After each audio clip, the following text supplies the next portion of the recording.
사주와 주역과 리더십을 공부하는 사주리 TV에 오신 것을 환영합니다. 예, 오늘은 시청자님께서 질문을 주셨는데요.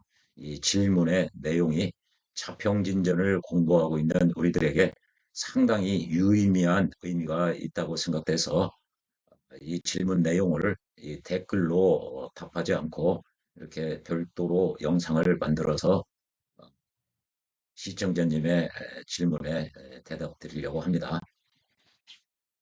예, 한 가지 의문이 있어 문의드립니다. 자평진전의 논 정관격에서 이게 자평진전은요, 총 5권으로 구성되어 있는데 이 4권의 첫 번째 절이 이 정관격을 논하는 장입니다. 그러니까 지금 저희들이 3권을 공부하고 있는데요. 논 정관격, 이것은 4권의 내용이죠. 논 정관격에서 설상공의 사주를 예를 들고 있는데 이 사주죠. 지지에만 보면 인사신 삼형이 있는데 이렇게 지지가 모두 다 인사신 삼형살로 구성되어 있죠. 그런데 어떻게 최고위직까지 올라갈 수 있었는지 궁금합니다. 이 설상공은요, 이 상공의 이제 직위의 이름이죠. 중국의 그 역사를 보면은 중서성, 문화성, 상서성 이렇게 돼 있고요. 이 상서성 밑에 이호, 예병 등 육부가 이루어져 있죠. 우리나라로 얘기하면은 이 삼성은 그 영의정, 좌의정, 우의정에 해당하는 거고요. 이 이제 육부가 우리에도 육조 판서라고 그러죠. 그렇게 돼 있죠. 그 삼성의 이 최고위직, 우리로 하면은 그 재상에 해당하는 사람이죠. 그 관직에 이제 설시기 때문에 설상공이라고 한 것이죠.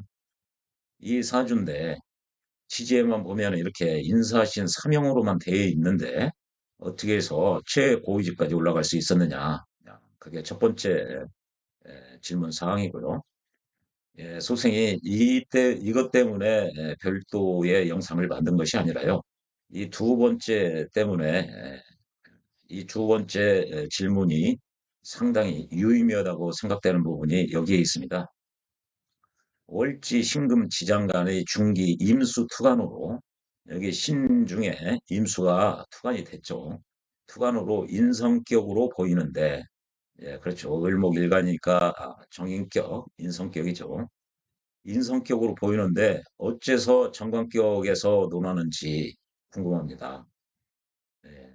그래서 이게 이 사주가 지금 자평진전에 입각해서 사주를 격국을 잡고 풀이한다고 하시는데 그렇게 자평진전에 입각해서 격을 잡고 사주 풀이 하신다는 분들 대부분이 이 사주를 인성격으로 보고 있습니다.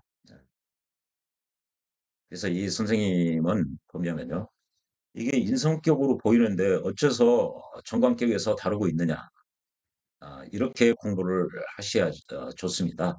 이 선생님은, 이 시청자님은 곧 고수가 될 그런 충분한 자질을 그 마인드 접근 방법이 좋기 때문에 머지않아 고수관열에 도달할 것으로 보입니다. 이게 분명히 인성격으로 보이는데 왜 정관격에서 심해준 선생은 설명을 할까? 아주 이 문제의식이 굉장히 좋죠.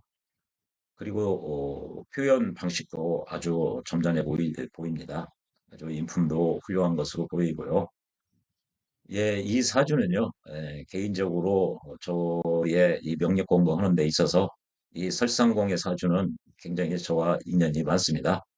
소생이 오래전에 그때는 명력 공부를 하기 위해서는 에, 지금처럼 유튜브가 있는 것도 아니고 시중에서 서적을 구입해서 그 서적을 탐독하고 또 현업에 계신 분들을 찾아가서 또 점심이나 저녁을 사드리고 밥 먹을 시간에 이것저것 물어보는 게 다였습니다. 소수는 그렇게 이제 공부를 하기 시작했죠. 예, 예. 소생도 처음에는 한 6년, 7년 동안은 그런 식으로 공부를 했습니다. 자평진전 원문을 공부하지 않았죠. 그러다 보니까 궁금하고 안 풀리는 점이 너무 많아서 내가 아는 게 부족해서 그런가 보다. 그래가지고 이것저것 많이 뒤져보고 찾아보고 그랬습니다. 그래도 안 풀려가지고 이제 저평진전 원문을 읽기 시작했죠. 그래서 이제 이 사주를 보고 소생도 여기 시청자님과 같은 처음에 자평진전 읽도 할 때 인성격인데 왜 정관격에서 이야기를 했을까 싶습니다. 그런데 이제 2독, 3독, 4독 해 가면서 이거는 아, 인성격이 아니라 정관격과 인성격을 겸하는 겸격이다. 그리고 주된 격이 어, 정관격이라는 사실을 알게 되었습니다. 그래서 소생이 그동안 그 현업에 계시고 명리 공부를 30년, 40년 하신 분들을 찾아뵙고 소생의 명리 공부를 한 지 6, 7년 됐는데 이제서 이 원리를 알았습니다. 하고 이 사주를 말씀을 드렸습니다. 그랬더니 그분들 모두 다 이거는 겸격이 아니라 인성격이랍니다. 아, 그래서 소생이 아주 상당히 웃기고 참 서글픈 그 계기가 그런 생각을 갖게 된 사주가 이 설상공의 사주인데요. 그 뒤로는 소생이 그분들을 찾아뵙지도 않고 오로지 고서의 원문 위주로 공부를 하게 된 계기가 이 사주입니다. 이 명리를 공부하는 데는 여러 그 접근 방법, 어프로치 메소드가 다양할 수가 있습니다. 소위 문파별로 사주를 통변하는 방식이 다르죠. 예컨대 관악산 꼭대기를 올라가는데 과천 코스도 있고 사당 코스도 있고 뭐 서울대 코스도 있고 다양하죠. 소생은 모든 접근 방법에 대해서 개방적입니다. 즉 그분들의 의견을 모두 다 존중한다는 의미죠. 어떤 코스로 가든 정상에 도달하기만 하면 되는데 즉 사주를 정확하게 통변을 할 수 있느냐 없느냐 그게 관건이죠. 그런데요. 본인이 자평진전에 입각해서 격을 잡고 자평진전에 의한 방식으로 사주를 통변한다고 하시는 분조차도 이 사주를 보고 인성격이라고 하고 하지 겸격이라고 하시는 분을 제가 만나보지를 못했어요. 그 뒤로 소생은 누구고 이 논쟁이나 이런 걸 아예 않고 있습니다. 또 댓글이나 이런 데 표현을 할 때도 논쟁에 그 불씨가 될 만한 그런 표현을 가급적 삼가하고 있습니다. 혹시 소생과 다른 접근 방법을 가지고 있다고 해서 그건 잘못된 게 아니라는 말씀을 아울러 드리고요. 소생은 오로지 그 고서를 위주로 공부하기 때문에 다른 분들과 논쟁하는 대신에 이 자평진전이면 자평진전, 적천수면 적천수 그 원문에 충실해서 지금 강의를 진행하고 있고 그런 입장에서 말씀을 드리고 있습니다. 한번 이 사주를 한번 보면요. 이 사주죠. 이걸 격을 잡아보라고 그러면 자평진전에 입각해서 명리를 보신 그 사주를 풀이하신다는 분 대부분이 소생이 지금까지 만나본 분들 중에서 이걸 다 인성격이라고만 했지 겸격입니다 얘기하는 분을 제가 만나보질 못했어요. 이게 중기가 투관돼서 을목 입장에서는 임수가 인성이기 때문에 인성격입니다. 근데요, 이 사주가 있는데 이게 요 사주는 원숭이 띠고요. 이 사주는 쥐띠입니다. 나머지 일곱 글자는 모두 동일해요. 그런데요, 요 사주는 정관격이라고 나와 있어요. 연애자평에서요. 그래서 이게 설상공의 사주인데 요 파트에서 보면은 이게 설상공의 사주라고 나와 있어요. 연애자평에서요. 여기에 설상공이 이 동일인인지 아닌지는 확인할 방법이 없습니다.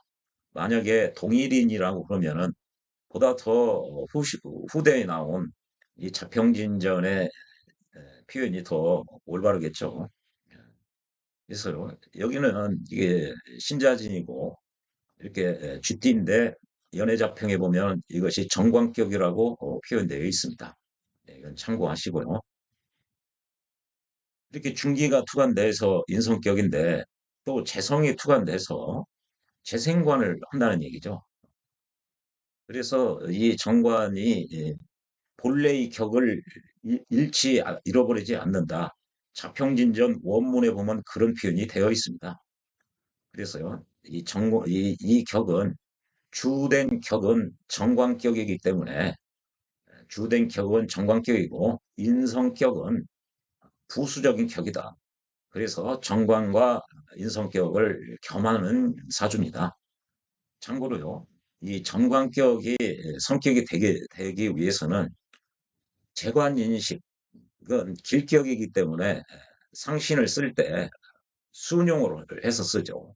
그러니까 정관격은 이 재성으로부터 생을 받든지 아니면 인성으로부터 보호를 받아야죠. 어떻게 보호를 받느냐? 정관을 극하는 식상을 인성이 식상을 통제 관리함으로써 극함으로써 식상이 정관을 극하지 못하게 함으로써 정관 입장에서는 인성에 의해서 보호를 받는 거죠. 예. 재성으로 생을 받는 것이 첫 번째 성격 요인이고요. 인성에 의해서 보호를 받는 것이 두 번째 성격 요인이고요. 세 번째는 정관 그 자체가 천간으로 투관되면 성격 요인입니다. 반면에 정관격의 파격 요인은요, 상관으로부터 그걸 받든지, 상관 경관이 되는 것이고, 또, 칠살과 관살이 혼잡이 되든지, 아니면 중간도 관살 혼잡과 유사한 성격이 있기 때문에 중간이 돼도 역시 파격 요소가 되는 거죠. 여기서 보면요, 재로 생을 받아왔기 때문에 이 정관격이 잃어버리지 않는다는 거죠. 그리고 인성격의 성격 요인을 보면요. 일간이 약한데다 대고 인성이 약하면은 정관으로부터 생을 받든지 편관으로부터 생을 받아야 되죠. 정관으로부터 생을 받는 것을 이른바 관인쌍전이라고 그렇게 표현을 하고요. 편관으로부터 생을 받으면 인성이 칠살을 쓴다. 그래서 인용칠살이라고 하는 거죠. 또요.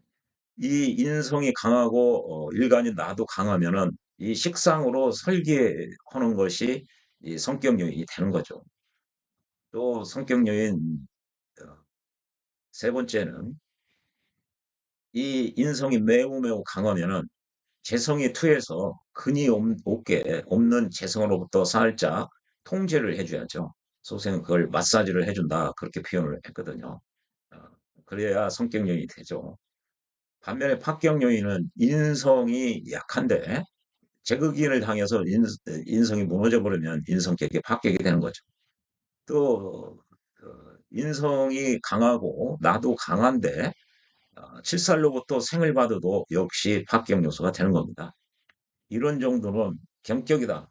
그러면은 어, 정관격의 성격 요인, 파격 요인, 인성격의 파격 요인, 성격 요인을 모두 알고 있어야 됩니다. 나머지 두 격에 대한 어, 성중유패, 패중유성 이런 논리는요. 생극자의 재화의 선후 그것과 함께 고려, 감안을 함으로써 성격, 파격을 최종적으로 결정하게 된 그런 메커니즘으로 접근하시면 좋습니다. 예. 그래서 요 격은 인성격이 아니라 원칙적인 격이 정관격이고 부수적인 격은 그 인성격이다. 두 개의 양자가 경하는 겸격에 해당하는 사주다. 예, 그 말씀을 드리고요.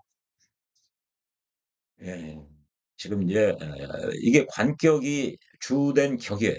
이거는 인성격은 보조적인 거죠. 그래서 양자가 겸한다고 해서 겸격이에요. 주된 격이 정관격이기 때문에 논 정관 편에서 이것을 다룬 거예요. 그래서 이게 자평진전을 공부하시는 분들이 자평진전에 입각해서 사주를 보신다고 하는 분들이 이 사주를 대부분 인성격으로만 알고 있거든. 왜 그러느냐?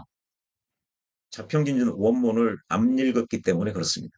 원문에 보면요, 격이 변화하는 경우가 있다. 이 자평진전에서는요, 원칙적으로 격을 정할 때, 격을 찾을 때, 이 격이라는 것은 팔자, 용신, 전구, 월령 이렇게 돼 있어요. 용신은 어, 용신은 자평진전에서 원칙적으로 격국과 같죠. 그래서 팔자 격국은 전적으로 월령으로부터 찾는다, 구한다 얘기거든요.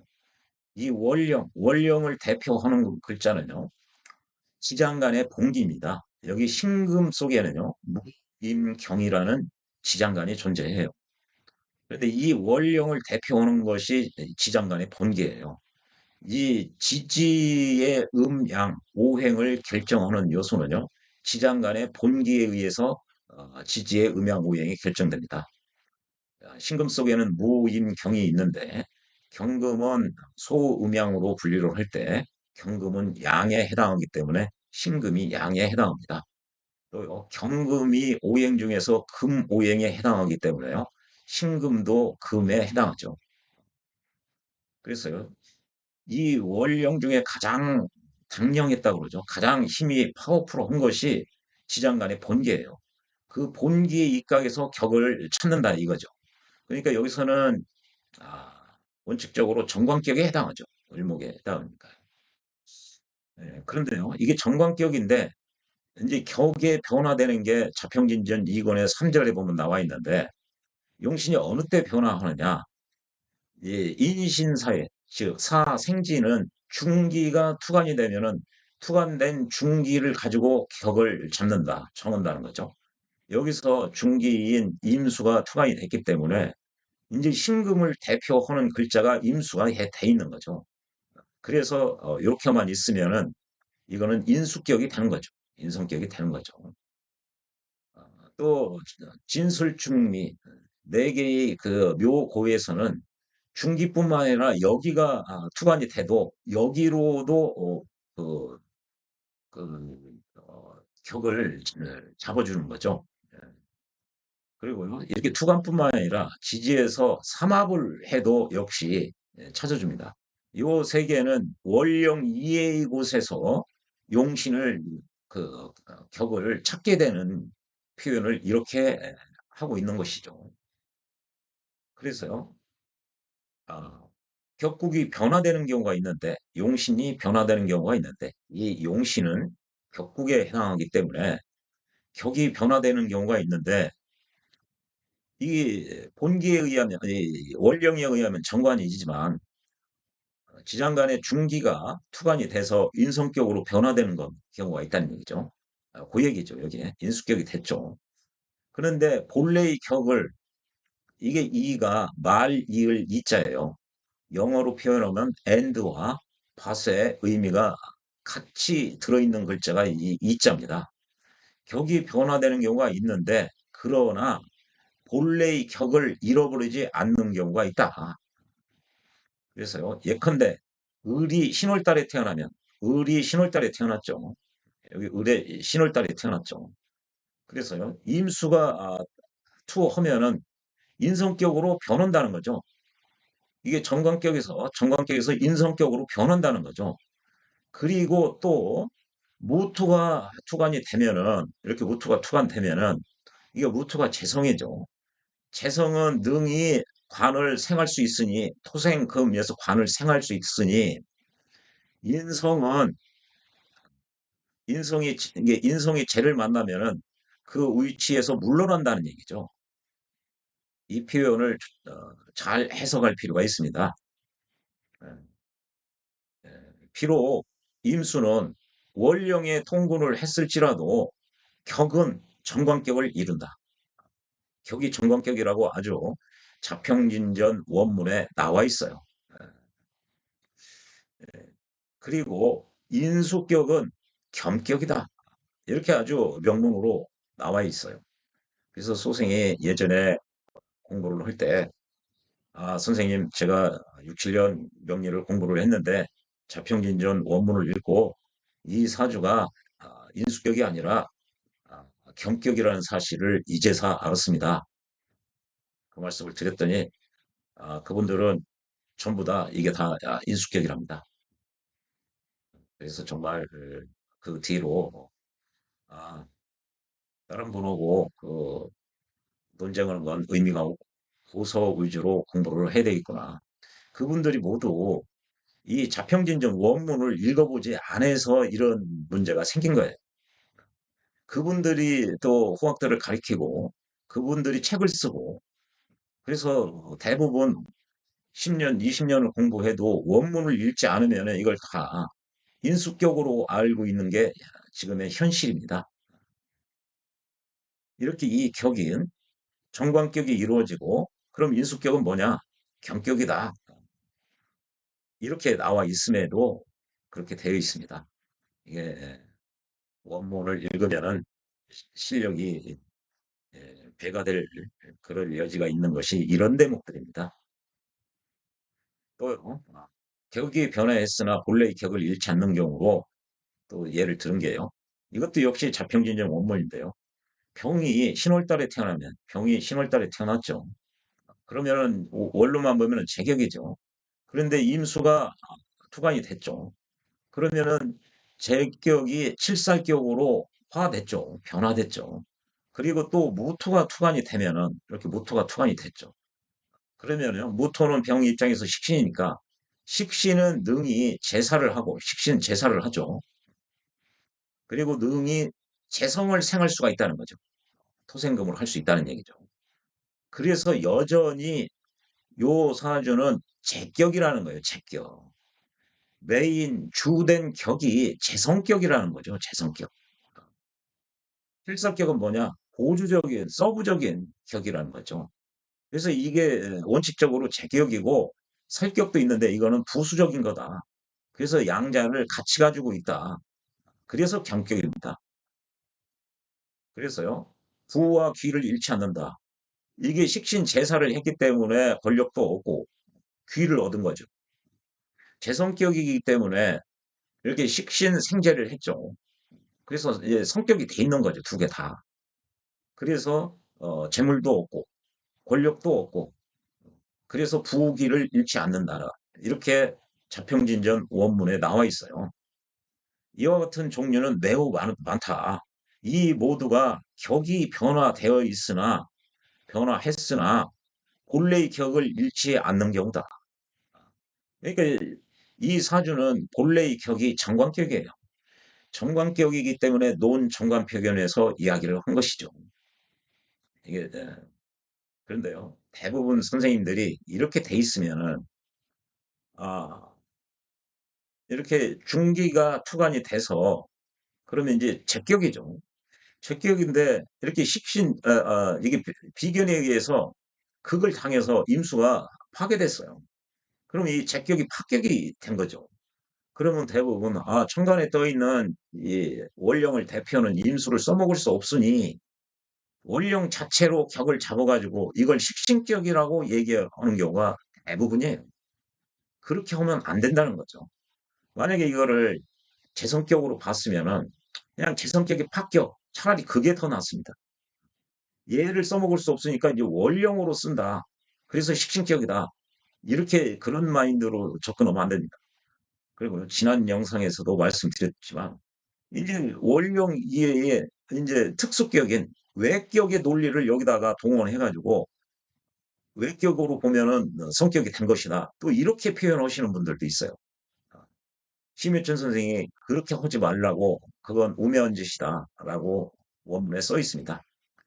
이 사주도 역시 아, 이렇게 무가 투관이 되면 토생금을 하죠. 이게 식신격입니다.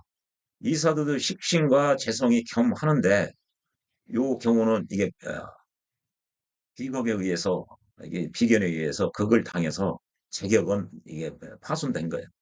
이 사주는 부지런히 움직이기는 움직이나 돈이 잘 안 되는 거죠. 이 시에 이미 뜨면은 처음에는 어려웠으나 나중에는 열심히 일을 해가지고 돈도 벌 수 있게 되는. 그런 사주죠. 그래서 이런 구조를 보면은 본래의 격을 잃지 않는 경우니까요. 이걸 겸격으로 해석을 해야 됩니다. 어, 다시 한번 말씀드리지만 자평진전에 의해서 격을 잡고 이 명력 공부를 오래 하신 분 대부분 보면요. 이거는 제 성격인데 재성을 써먹을 수 없으니 시킨 격으로 하겠다. 이렇게 접근하면 안 됩니다. 얘를 써먹을 수 없으니까 원령 그 자체를 쓰겠다. 그건 정말 심유천 선생의 이론의 그 자평진전 논리가 아니에요. 이거는 경격으로 봐야 되고 경격 중에 하나가 하나를 못 써먹게 되는 그런 종류다. 예, 이런 그러니까 자평진전에 입각해서 사주를 통변하신다는 분들의 가장 많이 범하는 실수가 이 본래의 격을 잃지 않는 이 논리를 모르는 거고요. 그리고 두 번째가 요거예요. 투관된 글자를 써먹을 수 없으니까 원령을 쓰겠다. 그렇게 하면 절대 안 된다는 얘기죠. 또요. 세 번째, 왜 이분들이 이 자평진전에 입각해서 사주를 통변한다는 분들이 왜 이 사주를 인성격으로만 알고 이게 본래의 격, 이게 정관격이 되는 논리를 왜 간과하고 있느냐. 그것은 이 격을 정하고 격을 찾고 이 논리가 자평진전의 이권에서 다 이런 걸 기술하고 있습니다. 그래서 대부분 선생님들이 자평진전 이권에 충실해서 공부를 하기 때문에 그래요. 근데 책을 쓰신 분들도 마찬가지죠. 그분들도 이 자평진전 원문에 이렇게 나와 있음에도 불구하고 이렇게 설상공의 사주로 보면은 이 격이 정강격을 이룬다고 나와 있는데 이 원문을 읽은 사실이 없어요. 읽은 사실이. 그러니까 조금 뭐 격을 잘 잡는 분, 그분들이 써낸 그 책이나 이런 거 보면요. 이런 내용이 없어요. 소생도 예전에 6년 7년 공부할 때 이런 내용이 없어서 이 정관격이 본래의 격을 잃어버리지 않는다는 사실을 몰랐습니다. 그분들이 왜 에, 이- 이걸 인성격으로만 보지 정관격이라는 사실을 왜 몰랐느냐? 자평진전을 공부해도 이 이권에 살짝 원문도 보지 않고 격을 찾는 그 원리만 아주 그 얇게 그렇게 공부를 했기 때문에 그렇죠. 그래서 이 자평진전은 이 벽돌쌓기하고 동일합니다. 1권의 내용을 기초로 2권이 되어 있습니다. 1, 2권을 기초로 3권이 되어 있고 벽돌 1층을 쌓고 그다음 1층 위에다가 2층 벽돌을 또 쌓거든요. 그런 논리인데 대부분 격을 찾는데 이 파트에만 집중을 했지 자평진전 1권의 내용을 등한시했기 때문에 그렇습니다. 모르기 때문에 그렇죠. 이게 자평진전 총 5권 중에서 1권의 처음 시작하는 절에 있는 내용이거든요. 이 목을 예를 들면서요. 갑을을 비교를 해요. 그래서 갑은 기고 을은 질이다. 이걸 선언을 하죠. 이 기와 질로 이게 상대적으로 갑은 양이고 을은 음이거든요. 이 양 간에 이게 기, 질의 문제를 1권서부터 마지막까지 그대로 유지하려고 하는 거예요. 기, 질로 보기 때문에 양간과 음간, 갑병무경임과 을정기신계의 그 12운성의 그 차이가 드러나는 거죠. 양간은 수운행을 하죠. 12운성이요. 음간은 역행을 하게 되는 논리를 여기에서 가지고 있습니다. 그리고요. 통군의 문제도 이것과 연관돼서 그렇습니다. 그래서요. 갑은 이 하늘에서 생하는 기운이라는 거죠. 경금은 뭐죠? 하늘에서 숙살의 기운이죠. 그것이 갑이고요. 땅은 땅에 있으면서 이 생하는 기운, 즉 갑으로부터 그 기운을 이어받은 것이 을이라는 거죠. 신금은요, 경금, 숙살의 기운을 이어받은 것이 신금이 되는 거죠. 또 갑은 양이고요, 을은 음이고, 이는 또 양이고 묘는 음이고 갑을 인묘를 한꺼번에 보면 갑을은 천간이라서 양이고 지금 천간과 지지의 관계를 지금 얘기하고 있어요. 음양과 일권의 일절에서는 음양을 어떻게 볼 것이냐, 대음양으로 볼 것이냐, 소음양으로 볼 것이냐, 소음양으로 보는 방식을 채택을 했다. 그래서 지금 식간의 음양을 보고요. 또 이 천간과 지지 관계를 얘기하고 있는 겁니다. 그래서 갑을은 천간이기 때문에 양이고 인묘는 지지이기 때문에 음이라는 거죠.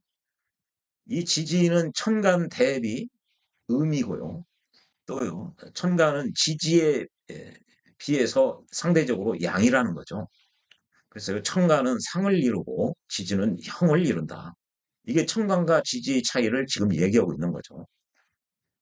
이건 그냥 대부분 선생님들이 아실 수 있는 건데, 이 문장이 아주 결정적으로 중요한 거예요. 갑을은 하늘에서 움직인다는 거죠. 그래서 인묘는 그것을 받아들인다는 거예요. 이 지가. 이게 갑이나 을, 천간의 작용력을 지지에서는 그것을 받는다는 거죠. 신금이 이렇게 작용을 하면은 그 효과를 지지가 받는다는 거죠. 이렇게. 반면에 인묘는 땅에 있으면서 갑을이 시행하게 해준다. 즉, 신금이 행동할 수 있게 유금이 해준다는 거죠. 즉, 신금의 근이 된다는 거죠. 근이. 이게 힘을 실어준다는 거죠. 그래서 지지는 정한 상태로 있고, 정한 상태에서 그 쓰임을 기다리고 있는 거예요. 지지는. 이게 자평진정 원문 표현이거든요. 천간에 드러내는, 이게 투간이 되면은 드디어 지지가 그 쓰임을 드러낸다, 현용한다. 현이 나타날 현이거든요. 그 쓰임이 현용된다. 드러낸다는 거죠. 유금이 신금 때문에 그 쓰임을 드러내는 거예요. 신금 입장에서는 유금이 근이 돼주는 거죠. 가불목에 시행할 수 있게 지지가 해준다. 이게 힘을 실어준다는 거죠. 천간 입장에서는 통근이 됐다는 얘기고요. 지지 입장에서는 자기의 쓰임을 천간으로 드러내준 거죠. 얘가 활동을 하면은 그 결과를, 그 효과가 이 지지한테 이 귀속시킨다는 거죠. 그러면은 지지는 그걸 받는다는 거죠. 받는다는. 이 표현이 굉장히 중요합니다. 지지는 천간으로 그 쓰임을 드러내서 그 효과가 지지한테 온다는 거죠. 받는다는 거죠. 그리고요, 지지는 천간이 활동할 수 있도록, 시행할 수 있도록 근이 돼준다는 사실이에요. 그래서요, 이렇게 돼 있어요. 이 논리 때문에 이게 갑이 6월 달에 태어나면은 정관격이죠. 그런데요, 이게 자평진전, 이 정관격이 성격이 되려면요, 재성으로부터 생을 받든지 인성으로부터 보호를 받으면은 성격이라고 그러죠. 대부분 이 두 개는 알아요. 세 번째가 지금 여기 문제인데요. 정관이 천간으로 투관이 되면은, 이렇게 정관이 투관이 되면은 이 자체가 성격이에요. 성격이 됐는데, 그러나 또 투관된 것이 이게 병이 떠가지고 병신하면은 합을 만나면은 폐가 된다는 거죠. 파격이 된다는 거죠. 이게 성중육패 파티에 나오는 자평진전 원문의 내용입니다. 그래서 이렇게 정관이 투관이 되면은 이 자체로 정관격이 성격이 돼 있는 거예요. 이 사실을 대부분 선생님들이 몰라요. 이걸 정관격이 돼 있다는 걸 모르듯이 이것도 역시 몰라요. 이게 왜 그러느냐면요. 이 유금 입장에서는 이 신금이 없어도 정관격이에요. 그렇죠. 근데 천간이 이렇게 투간이 되면은 얘한테 이렇게 받는다는 거예요. 그 효과를. 그러면은 재생관, 개로부터 생을 받으면은 정관이 식상으로부터 극이나 합을 당했을 때 이게 잘 이 합반 기반이 되지 않아요. 이 유금이 이 정관이 천간으로부터 이렇게 받아들이면 힘을 받으면 정관이 강해진 거예요. 마치 토생금을 이게 재성으로부터 생을 받은 효과와 유사한 거예요, 이게. 그렇기 때문에 투관 그 자체가 정관격이 성격이 돼 있다. 돼 있는데 얘가 투관된 것이 합을 만나면은 이게 병신합이어서 합방 기간되면은 폐격으로 바뀌기 때문에 성중유폐라고 한 것이죠. 이 논리가요. 동일하게 이게 제격 파트에도 나와요. 이 재성이 이 갑이 진월달에 태어나면 제격이죠. 제격에서 무가 투했어요. 무가 투 하면은 그 자체로 성격이래요. 이렇게 제격의 성격 때 이게 자평진정 원문이에요. 이게 정관격에서 관이 투한 거나 제가 투한 거나 같은 거예요. 이게 그래서 여기도 천간으로부터 지지가 천간이 100% 주면은 지지가 그걸 받잖아요. 이 제격이 힘이 세진 거예요. 마치 예, 여기서는요. 이게 정관이 얘네들처럼 얘가 이게 투관이 되면 제로부터 생을 받은 것처럼 여기도요. 이 정관이 제로부터 생을 받아가지고 강화가 돼 있는 거죠. 이게. 그래서 정관의 성질을 잃어버리지 않는다는 거죠.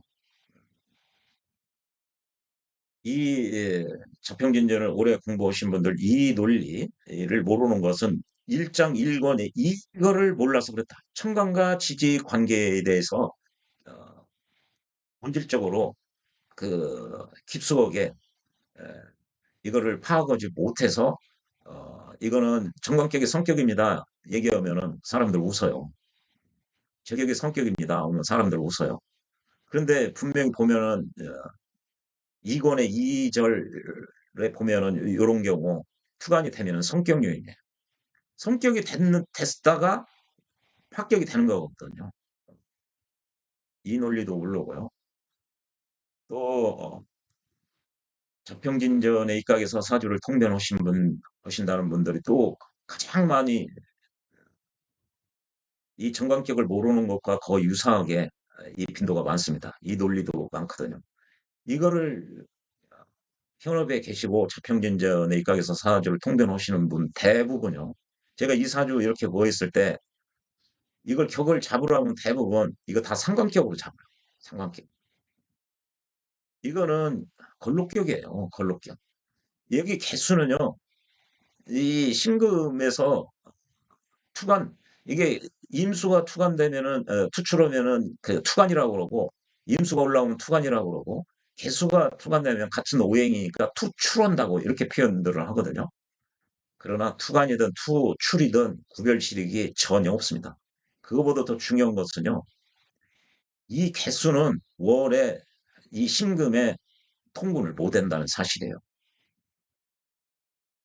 이게 1권의 3절에 보면 그런 내용이 있어요. 음양의 생사를 이야기하겠다. 음양이 음간과 양간의 생사. 이게 임수가 생하는 곳에서 개수는 여기서 죽어요. 개수의 사지예요. 그래서 개수 입장에서는 신금에 통분할 수가 없습니다. 그래서 얘는 자평진전에 입각하면은 10월달에 개수가 투한되면은 자평진전에서는 이 개수를 격으로 잡지를 않습니다. 그래서 자평진전에 입각하면은 이건 상관격이 될 수가 없는 거죠. 이게 자기와 같은 오행에 태어났으니까 이것은 이른바 녹겁격, 정확하게는 이제 걸록격에 해당하는 거죠. 걸록격 중에서도 금수상암이라고 하는 거죠. 금수상암. 그래서 이렇게 보면 이제 금수상암, 이제 걸록격은 비겁의 힘이 너무나 막강하니까 이게 걸록격이야, 이렇게 녹겁격은 해나 관으로서 얘네들의 기운을 통제 관리해 줘야 돼. 그렇지 않으면 얘네들에게 기운이 너무 강력해서 이게 재물분탈이 일어나죠. 재성은 나의 목숨의 원천이죠. 양명지원이다 그러죠. 이게 녹곡격, 저 걸록격이나 월곡격의 경우 얘들의 힘이 너무나 파워풀해서 뇌비 놓으면은 나의 목숨의 원천이 줄어들어요. 그러니까 재성이나 정관으로서 얘들을 통제 관리를 해줘야 돼요. 재성은 어떻게 통제 관리를 하느냐? 식상으로서 설계해서 죄를 생하게 함으로써 이 비겁의 세력이 즉 걸록의 세력이 직접적으로 극하지 않고 이렇게 빼어난 길을 설계시켜서 죄를 생하게 하는 그렇게 해야만 녹곡기억이 성격이 되는 거죠. 그런데 목화통명이나 금수상암의 경우는 재와 정관뿐만 아니라 식상이 있어도 성격이 된다고 그랬죠. 이제 다 지난 영상에서 말씀을 드린 바가 있습니다. 그런데 이렇게 기운이 약해요, 이게. 통분이 안 돼 있어서. 그래서 이게 자하고 진이 오면 삼합이 돼서 이게 이제 근이 생긴 거죠, 개수가. 그래서 자하고 진을 지지에 있어서 격을 완성시키는, 성격시키는 글자다. 그래서 상신이 되는 거죠. 자하고 신이 상신이 되는 것이에요. 예. 이 사주를 대부분 상관격으로 보고요. 그러면 이게 적천수의 입각에서 보면은 이걸 상관격이라고 얘기할 수도 있어요. 적천수에서는 음양을 구분을 할 때요. 이게 기질로 이렇게 뚜렷하게 구분을 하지를 않아요. 적천수에서는. 그래서 이 개수는 이 12운성을 할 때 자평진전은 양가는 순행을 하고 음가는 역행을 해요. 그런데요, 이 적천수 입장에서는 양간하고 음간 모두 순행만 합니다. 12운성을 따질 때. 따라서 개수는 신금으로부터 장생을 얻은 것이죠. 그러니까 격을 잡을 수가 있는 거죠. 이게 이제 적천수의 입각에서는 그래요. 또 어떤 분들은 적천수의 입각에서 보면서도 그러면은 당연히 이 음간도 양간의 준에서 12운성을 이 순행하는 쪽으로 봐야 되는데 적천수에 의하면 저 개수가 신금에서 장생을 얻었다고 봐야 되는데 그렇게 보지 않고 또 음간이기 때문에 역행을 하는 경우가 있어요. 이건 사지라는 거예요. 그러면서 또 격은 또 개수로 잡아주는 경우가 있어요. 그러니까 얼마나 비논리적이고 웃긴지 알겠죠. 한마디로 자평진전 입각에서는 이건 격이 안 되는 거죠. 요렇게 자체에 있어요. 이건 그냥 걸록격입니다. 그냥. 금수상함이죠. 그래서 금수상함 합격이 되는 거예요. 이렇게 되면. 그런데 상시는 그 격을 완성시키는, 성격시키는 결정적인 글자가 상신이라고 했어요. 그래서 자와 진이 와서 이렇게 파격이 됐다가 얘네들 자하고 진 때문에 성격이 된 거예요. 이런 논리를 모르면은, 10년을 공부하든 20년을 공부하든 실력이 늘지가 않습니다. 그러니까 천간의 통분 여부도 확연히 차이가 나는 거죠. 이거를 음간도 그 순행만 한다 그러면 이게 통분했다고 보는 거죠. 또 갑이 진토에 통분을 했다고 보는 거예요. 적천수적 입장에서 보면. 그러나 자평진제에서는 갑은 진토에 통분한 것이 아니에요. 을목만 진토에 통분했다고 보는 거죠. 이런 차이가 여기서 나와요.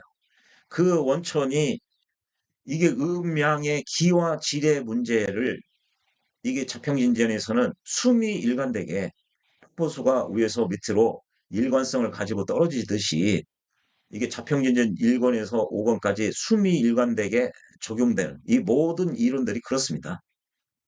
그래서 이거를 인수격이라고만 알고 있지 정관격을 간과하게 된 것은 대부분 격에 관한 것은 자평진전 2권의 치중에서 그렇고 그 전제에 해당하는 자평진전 1권의 내용들을 등한시해서 그렇다. 모르기 때문에 그렇다. 그리고 이게 본래 의 격이 정관격이라는 사실을 간과하게 된 건 원문을 안 읽어서 그렇다. 원문을 읽어보면은 명백하게 요 사안에서 을목이 신월달에 태어나서 임수가 투간되고 이렇게 되면은 그 격이 정관격을 이룬다고 얘기를 했고요. 겸격이라고 얘기를 했어요. 그래서 아까 그 시청자님 질문을 주신 선생님은 아, 이런 식으로 공부를 접근을 하면은 금방 고수의 반열에 오르실 수 있다고 생각됩니다. 요즘은 이런 보고 정보 이런 거에 대한 이 접근 가능성이 좋죠. 유튜브라든지 다양하게요. 소승이 예전에 공부할 때는 다 현업에 계신 분들이라 그분들이 손님과 상담을 할 때는 기다려야 됩니다. 한없이 점심시간이나 저녁시간에 잠시 그렇게 해서 공부를 하나하나 이제 알게 됐고, 이제 대부분 책을 통해서, 이제 책을 통해서 궁금하고 안 풀리는 문제를 그분들한테 살짝살짝 도움을 받기 처음에는 시작을 했고요. 나중에는 그렇게 해서 해결이 안 되더라고요. 해결이 대부분의 궁금증은 이 자평진정 원문을 통해서 알게 된 것이죠. 예. 그러니까 이제 이 사주, 설상공의 사주는 이제 겸격이 된 거예요. 겸격. 겸격이라는 사실을 알겠는데, 그러면 이 겸격을 어떻게 처리를 해야 되느냐? 이걸 또 대부분 선생님들이 몰라요. 오래 공부하신 분들도. 예. 자평진정 원문에요. 이렇게 되어 있어요. 이 권의 사절에 보면은요, 용신의 순, 잡, 이렇게 돼 있어요. 순원 경우와 잡허가 섞여 있다는 얘기죠. 용신의 변화가 있죠. 이렇게 변화가 이제 되면은, 변화 중에는 순원 경우도 있고 잡한 경우가 있다. 순한 경우는 길하고 잡한 경우는 흉하다. 순원 경우가 뭔데? 서로 이용을 한다. 서로. 그래서 양쪽이 서로 얻는 경우가 순원 것이고, 그렇기 때문에 여기 길하다고 나온 거죠. 잡한 경우는 서로 서로 협의하지 않는다. 서로 그렇게 나와 있어요. 그래서 본격적으로 이 순잡을 얘기한 것은, 이게 사절은 원칙적인 표현을 이렇게 간단하게 해놓고, 이게 구절에서 상세히 해놨어요. 구절이 잡기, 진술충미죠.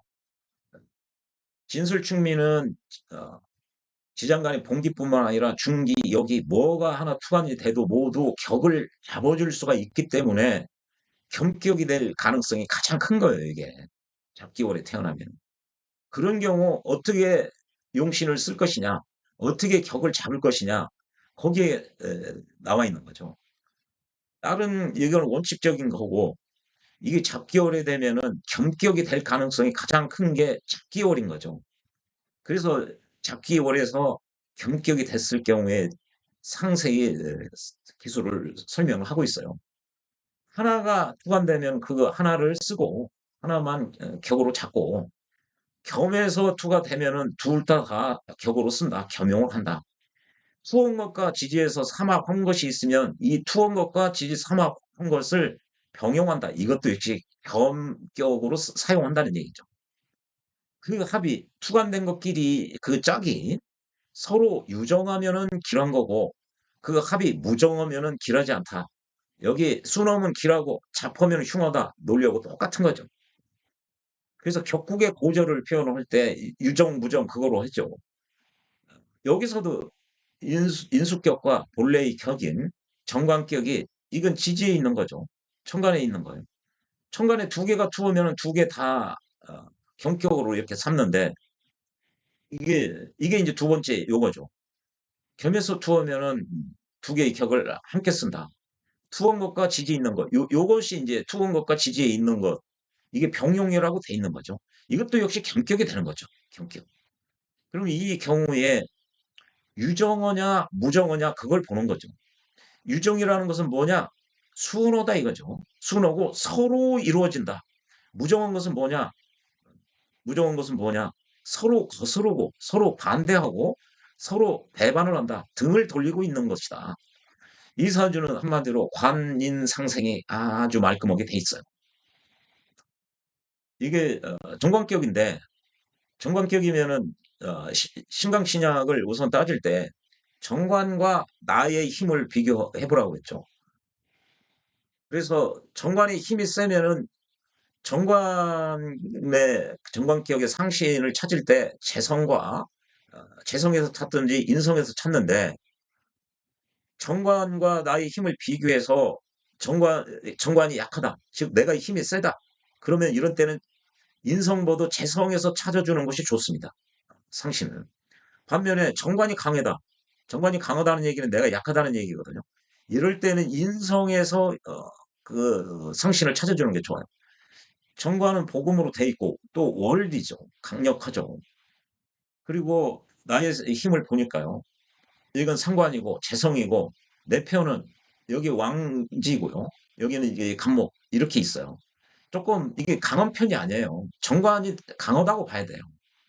그러니까 인성이 절대적으로 필요하죠. 인성이. 신약하니까. 그래서 이게 관인상생, 이게 인성에 굉장히 중요성이 있는 거죠. 그래서 이게 인성이 필요한데 인성과 정관이 아주 유정하게 돼 있는 거죠. 금생수를 했기 때문에. 그래서 관인상생이 자연스럽게 됐어요. 그래서 서로 이루어진다는 거죠. 서로 이루어진다, 유정한다. 정관은 어떻게 인성으로부터 도움을 받느냐? 식상의 극으로부터 인성이 보호해 주잖아요. 얘들을 통제 관리함으로써, 얘들을 극함으로써 정관이 인성 때문에 보호를 받는 거죠. 인성은 정관 때문에 정관으로부터 생을 받는 거죠. 서로 이루어주는 거죠. 인성. 인성이 그렇기 때문에 유정하게 돼 있는 거죠. 유정하게. 그리고 정관은 또 제국인을 당할 때 이 재성의 힘을 설계하는 측면이 있죠. 그런 측면에서 이거는 이제 구체적인 사주를 볼 때 생극제와의 성후를 봐야 되는 거죠. 그래서 보면은 경격인데 두 개의 격이 다, 다 작동하고 있구나. 인간에게 가장 필요로 하는 신약이라서 인성이 필요한데 이게 두 개의 격이 돼 있다는 것은 이 사주를 지배하는 그 격이 가장 파워풀한 글자들이거든요. 인간에게 필요한 두 글자를 다 가지고 있는 거죠. 두 글자가 좋게 이 정관도 강하고 인성도 강한데 강한 애들이 인간에게 필요한 요소를 다 얘들이 공급해주고 있어요. 일간의 수요를 요구 사항을 완벽하게 만족시켜주고 있는 거죠. 순하기 때문에 유정하다는 표현이 그거에 있는 거거든요.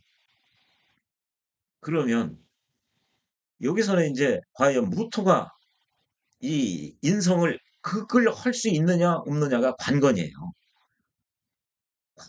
그걸 할 수 없다면은 이제 모든 게 일간 입장에서는 아주 완벽하게 돼 있는 거죠. 일간에게 필요한 것을 이 관인상생으로 제대로 이렇게 해주니까요.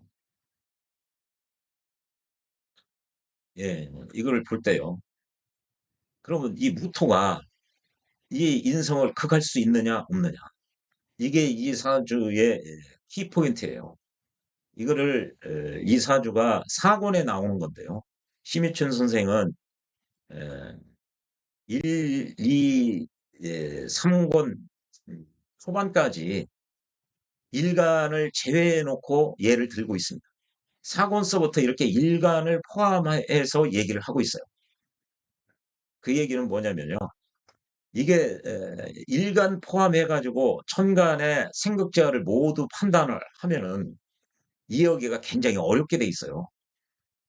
그래서 격을 찾고 그 각각의 찾아진 그 격이 어느 때 성격이 되고 어느 때 파격이 되는지 성격 요인, 파격 요인을 찾아내는 데까지는 일간을 배제해 놓고 생각하시는 것이 좋습니다. 그래서 이렇게 정관격이다. 그럼 일간 제해놓고 연간, 월간, 시간 놓고 생각제화를 우선 보고 그다음 그렇게 이 정관격의 성격 요인, 파격 요인을 한번 보고 그 다음에 이게 생극자의 선호가 길흉을 결정한다. 상권 첫 번째 절에 나오는 거거든요. 찾아진 격과 그 격의 성격 요인, 파격 요인을 찾아낸 후에 생극자의 선후를 어, 고려를 해야 좋습니다. 생급제의 선후의 고려 플러스 일관까지 포함시켜서 어, 그 고려를 하는 것이 헷갈리지 않고 가장 좋아요. 소승이 예전에 특강을 할 때요. 이거를 모두 성격 요인 격과 또 찾아진 그 격의 성격 요인, 파격 요인 그것과 생급자의 선호와 또 일간 포함해서 이거를 격을 찾고 두 번째로 그 차적인 격의 성격 요인, 파급 요인 그걸 얘기하고 세 번째로 생각재화를 얘기하고 네 번째 일간 포함해서 모든 걸 다 하고 이 네 개의 단계를 한꺼번에 얘기한 강의 처음에는 그렇게 얘기했어요. 그렇게 그런 식으로 강의를 진행을 했죠. 그랬더니 수강생들의 이해도가 현저히 떨어졌어요. 그래서 심 선생이 이렇게 목차를 잡아서 그 진행한 이유가 있더라고요. 그래서 소생도 그 후로는 특강을 할 때 첫 번째로 격을 찾는 그걸 말씀드리고 두 번째는 그 격의 정관격의 성격 요인 아까 얘기했죠. 관격이면은 재성으로부터 상을 받든지 인성으로부터 보호받든지 합격되는 경우는 상관으로부터 그걸 받든지 관살이 혼잡된다든지 아니면 중간이 된다든지 이런 것들이죠. 그걸 알고 그 다음에 생급자의 선후를 고려를 하고요. 요거 할 때 뭐와 같이 하느냐 일간 포함해서 보라는 거죠. 이렇게 이제 그 나누어서 두 단계로 설명을 하다 보니까 첫 번째 단계는 격을 찾고 성격 요인, 파격 요인을 찾아내는 거. 두 번째 단계는 성격 요인, 파격 요인과 그들 간의 생급자의 선호를 감안을 하고 일간 포함해서 요거를 보는 거. 그렇게 특강을 해 보니까 이 후자의 특강이 이 네 4단계를 한꺼번에 얘기한 강의보다 나누어서 한 그 특강이 수강생들의 이해도가 훨씬 높았어요. 그 뒤로 선생님이 지금 그런 식으로 진행을 하고 있습니다. 그래서 1권과 2권에서는요, 심 선생이 이렇게 무토가 연에 있는 개수를 급할 수 있느냐, 없느냐. 중간에, 이게 이제 일간은 제껴먹고 생각하라고 그랬죠. 여기서 이게 칠살이 가로막혀서 이거 합을 못 한다고 그랬거든요. 무토는 여기 간목 칠살에 가로 추월해서 이 개수와 합하는 것이 불가능하다. 이렇게 돼 있어요. 이게 1, 2권에서는 이렇게 돼 있어요. 근데 이게 4권에서는 이제 일간 포함해서 이렇게 칠살이 아니라 정관이 와도 이걸 뛰어넘을 수 없다고 그러는 거죠. 그래서 이 인성이 보호가 된다는 거죠. 이 논리를 함께 이야기를 하고 있어요. 어, 서 선생은 이 평주에서 보면요. 이게 1, 2권에서 이렇게 예, 극을 하는 데 있어서 중간에 정관으로 가로막혀 있어도 모토 입장에서는 을목이 정관이죠. 뛰어넘을 수 없다. 이렇게 얘기하고 있거든요. 어, 이 점을 심 선생은 1, 2권에서는 이렇게 다 칠살로 이야기를 하다가 이게 이제 4권에 나오는 건데요. 3권, 4권에서는 이제 1간까지 생극자의 선후 이후에서 이런 걸 고려하고 있어요. 그러니까 이게 고수가 될수록 이 제목의 순서와 이렇게 다루는 아주 기가 막혀 아주 공부를 할수록 야, 심 선생이 정말 이 탁월한 양반이구나. 예, 그걸 소생은 많이 느꼈어요. 그러니까 이 겸격인데 임수와 즉 인성격과 정관격이 모두 다 성격이 됐어요. 정관격은 이렇게 재성으로부터 생을 받았죠.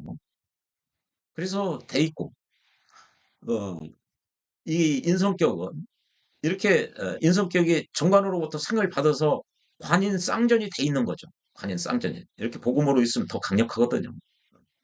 그래서 인성격도 성격돼 있고 정관격도 성격돼 있어요.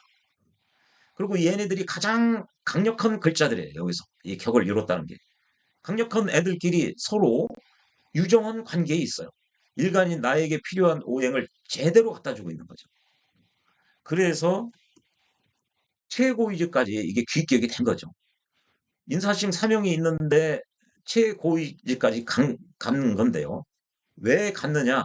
유정 결국은 겸격이고 순하고 유정하고 서로 이루어지기 때문에 그래서 간 거다. 그러면 정관격이 있을 때 지지가 원령이 이렇게 형충을 당하면은 모든 격이 깨진다고 그랬어요. 원칙적으로. 1권의 6절인가요? 맨 마지막 절에서 이야기하고 있죠. 원령이 형충을 받으면은 다른 데 연지나 일지나 시지가 형충을 받으면은 그것은 그 궁성의 변화를 가져옵니다. 그런데 원령의 형충을 받으면은 궁성의 변화 플러스 그거보다 더 심각한 것은 격 자체가 파격이 되는 거죠. 이렇게 인사하신 사명이 있고요. 그러면은 원칙적으로 이게 신금 하나가 있고 그러면은 이게 원령이 깨진 거예요. 그러면 격이 깨진 거예요, 격이. 그래서 월령의 형충 받으면은 반드시 삼합이나 육합으로, 형은 충으로, 충은 형으로 해구를 해야 된다고 그랬죠. 형충을 그 해소시켜야 성격이 되는 거거든요. 여기서는 삼형살이기 때문에 원령이 깨졌지 않습니까? 안 깨졌다는 얘기죠. 왜 그러냐? 이게 복음이기 때문에 그래요. 얘네들에 비해서 이게 두 개가 강력하게 있기 때문에 이게 사명을 당해도 주도권을 여기 이게 연지, 월지, 일지 이 네 지지 중에서 원령이 가장 강한 데다 대고 연지까지도 가지고 있는 거죠. 그리고 이 사주 팔자의 구성을 보면요. 이게 임신월은요. 이게 금묘화실 연월일시로 나누면은 연주는 60개의 꽃을 피울 수가 있어요. 을사는 그 중에 60개의 꽃 중에 하나의 꽃에 해당해요. 그러니까 이 사화, 이 을사 입장에서 월은 얼마나 더 막강하냐. 이게 60배나 더 큰 거예요. 역으로 얘기하면. 그리고 월은 이게 갑신년에는 1년에 12달이 있으니까 12개의 싹을 틔울 수가 있는데 그 중에 한 싹으로 태어난 것이 임신월이 되는 거죠. 이게 임신 입장에서 갑신은요, 그 스케일로 보면은 12배나 더 큰 거예요. 큰 거를 연월이 이렇게 다 가지고 있는 거죠. 이렇게 복음으로 와서. 그래서 사나 신보도 매우 강한 거예요, 이게. 거기다 대고 토생금을 받아오는 거거든요, 토생금을. 그러니까 이 정관은 강원대다 대고 토생금을 받았으니 더 안정적이 된 거죠. 무너지지가 않아요. 이게 원령이 깨졌다고 볼 수가 없는 거죠. 그러면 이 토가 살아 있느냐 없느냐 그것만 파악하면 되거든요. 이 무토가 이게 삼형살이 돼가지고 이 토가 살았나 죽었나 그거를 보면요. 이 삼형은 이게 이제 이게 충은요. 심 선생은 자평진전에서는 이게 삐딱하게 대하고 있다는 거죠. 사람을 대할 때 순수하고 있는 그대로를 봐주는 게 아니라 상대방에 대해서 뭐 흠잡을 거 없나 이렇게 삐딱하게 상대를 대한다는 거죠. 그래서요 사대하는 것이 충이다. 그래서 충은요 이게 부딪힌다, 때린다, 깨부시고 쏜다는 뜻이다. 이게 격에. 반면에요 심유천 선생은 이 충은 극하는 것이다. 그래서 어, 천간의 일곱 번째 글자가 칠살이고 지지의 일곱 번째 글자는 이렇게 충인데 그것은 역시 극하는 것이다. 서 선생은 이렇게 극이라는 표현을 하고요. 뭐 격사 이게 깨부시고 때리고 부딪히고 쏘고 그러니까 뭐 극이나 별 차이 없습니다.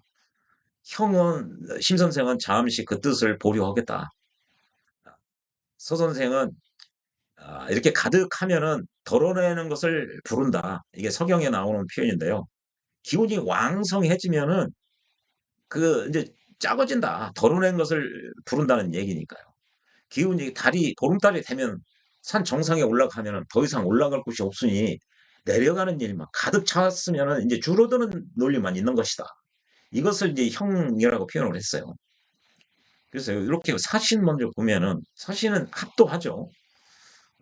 이거는 이제 심 선생은 대부분 그 합을 남녀지합이다 이렇게 표현하는데요. 자평진전에 보면은 이게 그 이웃 간의 그 합이라는 거죠. 이웃 간의 합 이렇게 돼 있어요. 그리고 형은 뜻을 이제 심 선생은 잠깐 보류를 했는데 이 형은 이런 거죠. 이게 화와 금은요.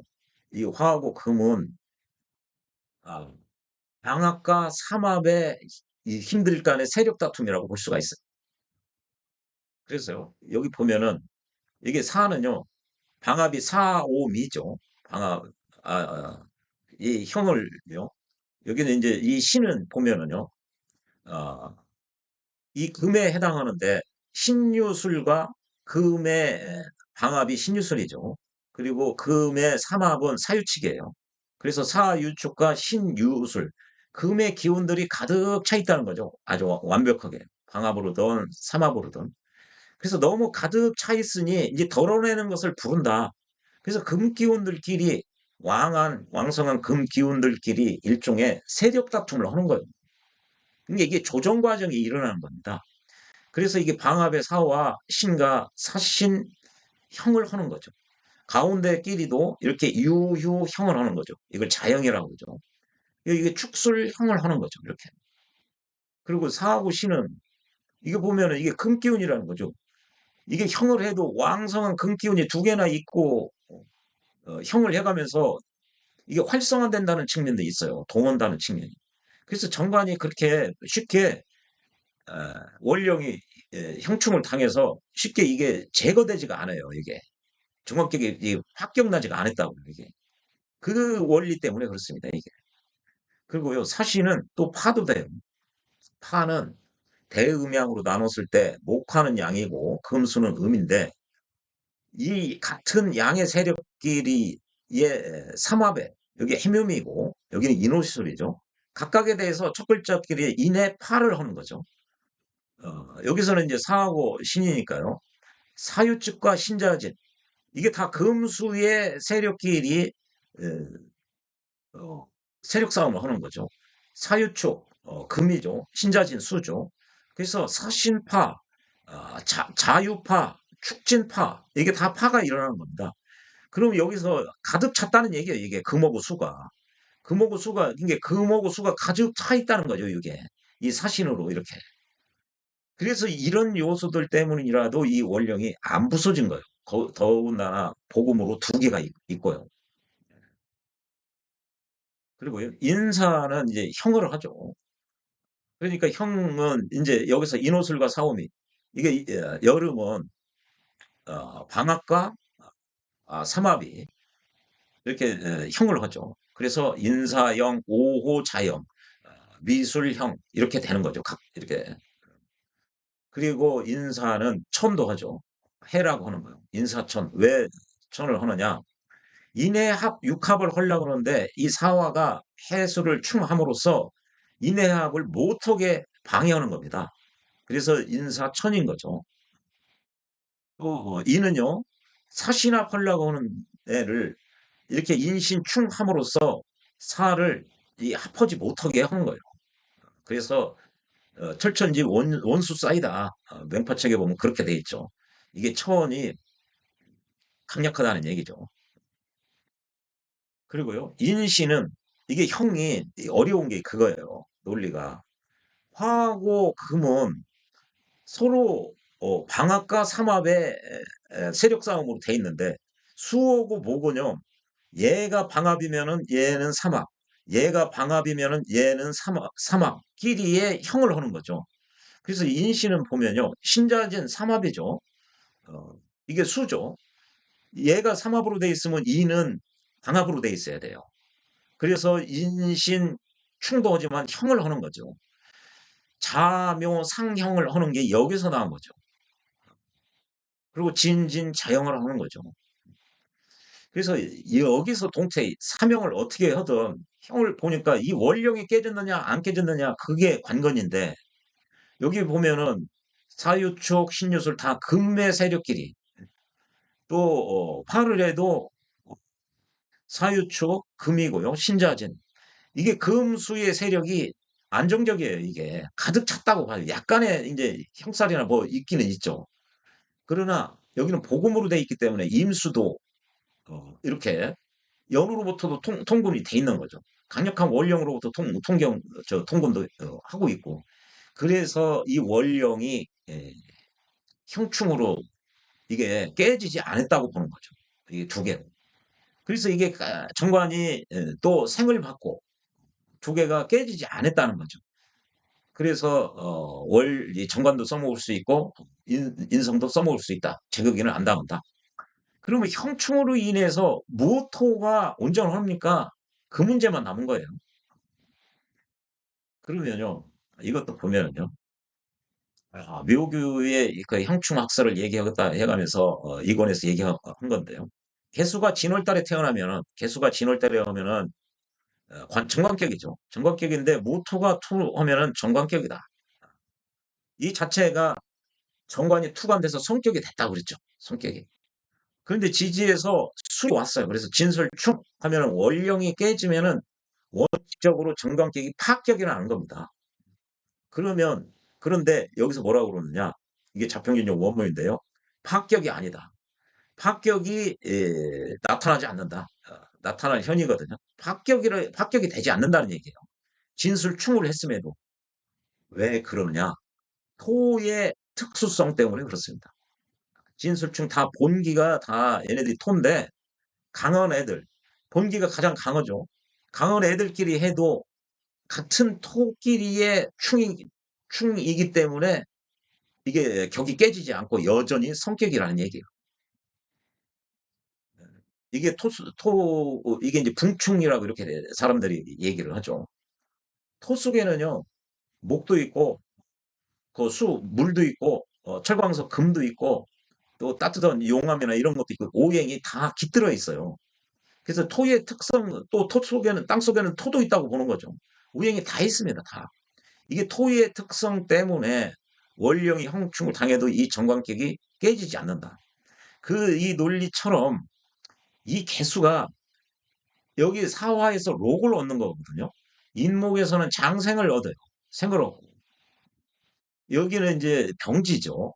화토동법으로 보면 이게 신에서 병지입니다. 토는 옛부터 옛날에는 주로 수하고 같이 봤어요. 수토동법으로 봤어요. 이거를 수토동법으로 보면은 뭘로 관을 잡을 수 있느냐? 아, 이 무토가 수토동법에 의하면은 장생을 얻은 거예요. 장생을. 수로 보니까요. 임수하고 같이 보는 거죠. 그러면 이제 격을 잡을 수가 있는 거죠. 요거를. 이것도 장생을 얻었으니까. 그러나 수토동법으로 봐도 이렇게 보면 이제 이 무토를 격을 잡으면 제격이 돼야 되거든요. 그러면 이 수토동법으로 봐도 이건 제격으로 안 잡아요. 왜 안 잡느냐?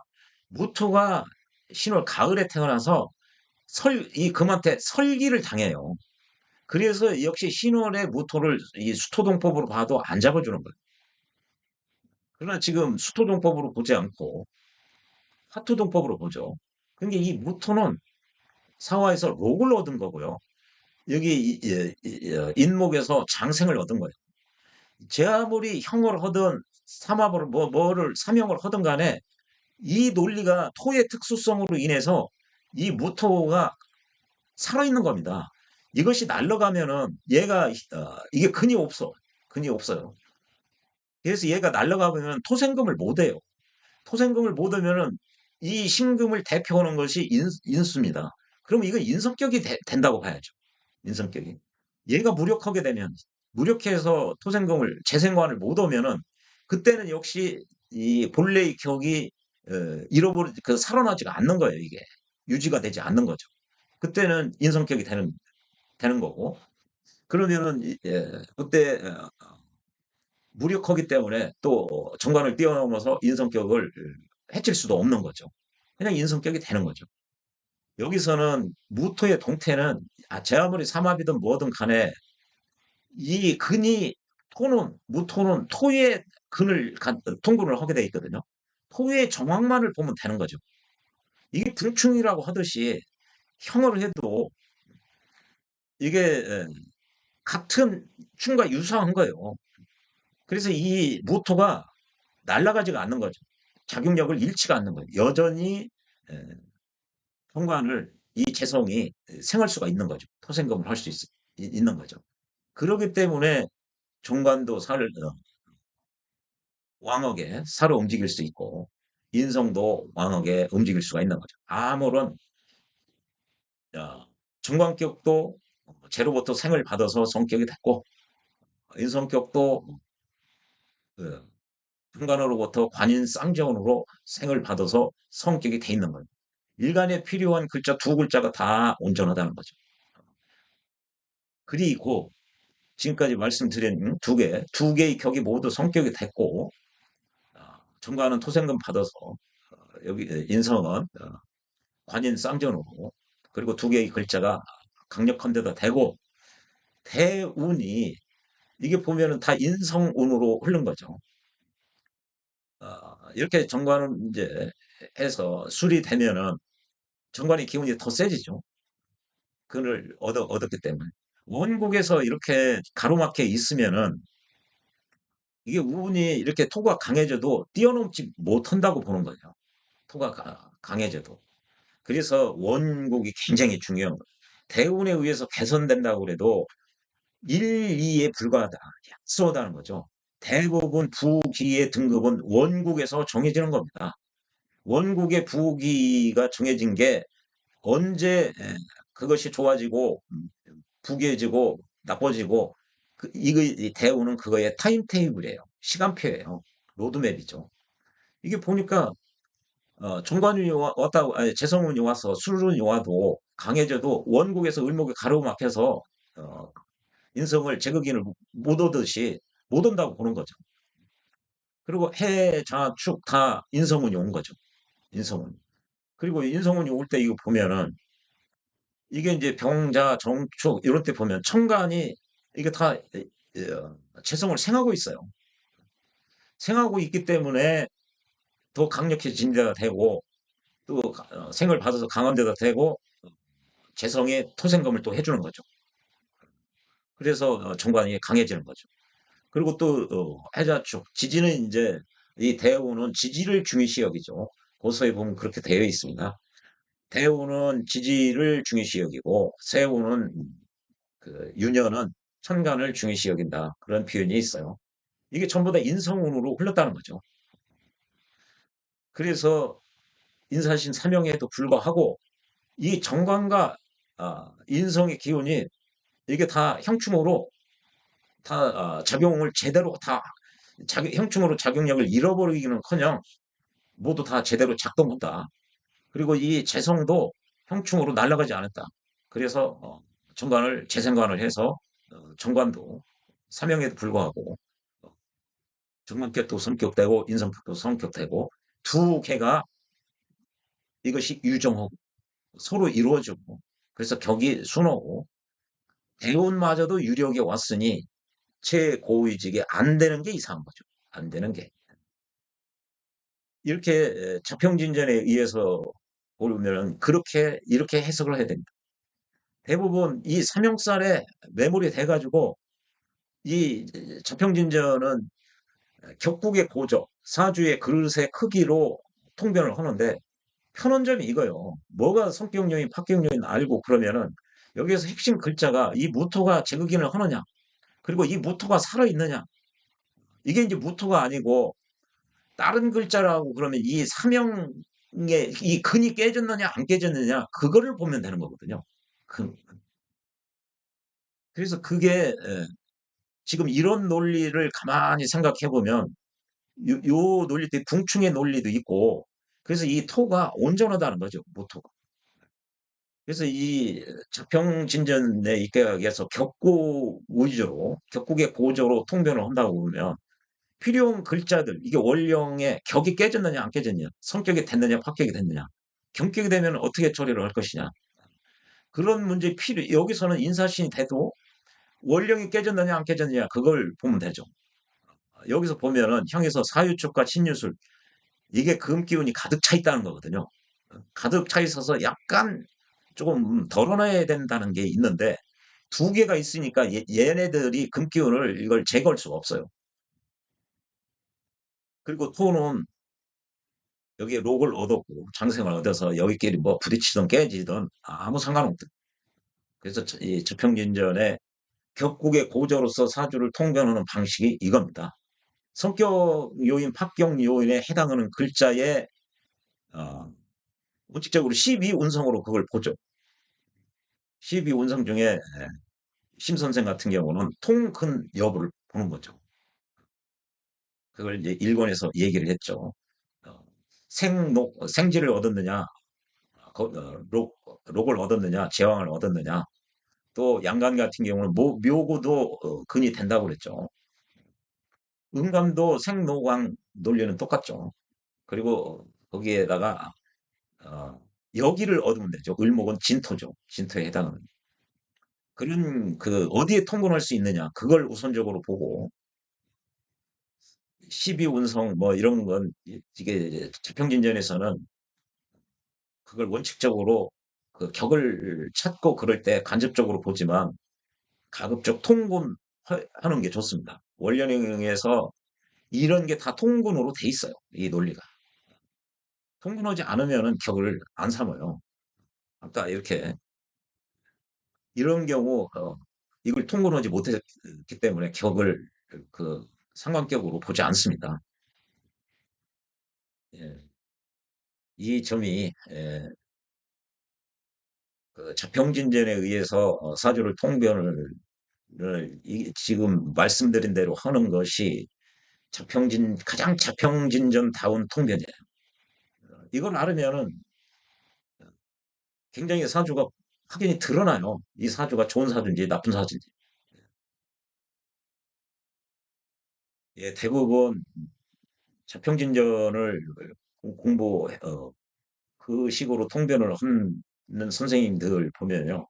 대부분 여기에 매몰돼 있어요. 그래서 이상한 말씀을 해요. 자평진전에서는 격국의 고저로 통변을 하여라. 이렇게 되어 있는데, 고저보다 이런 데에 빠져 있다는 거죠. 그 논리에.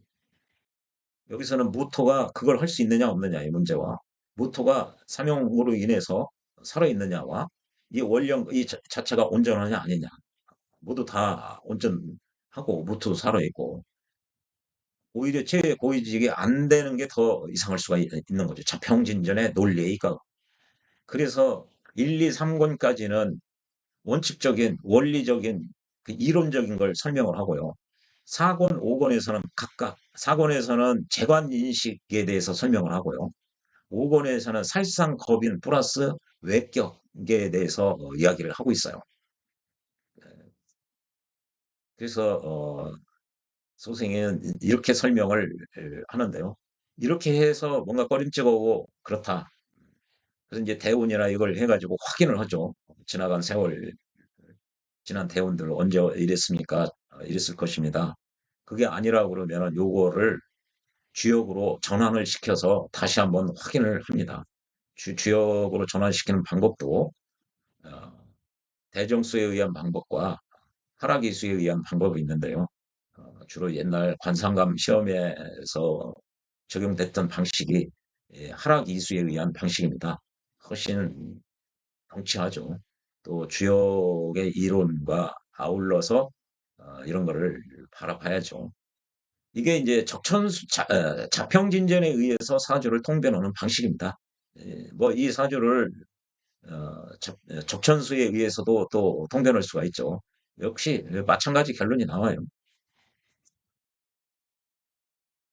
예, 다음 영상에서는 이제 이른바 종격이라고 하는 종제격, 종살격, 종격에도 진종이 있고 가종이 있죠. 여기에 대해서 말씀드리도록 하겠습니다. 예, 시청해 주셔서 고맙습니다.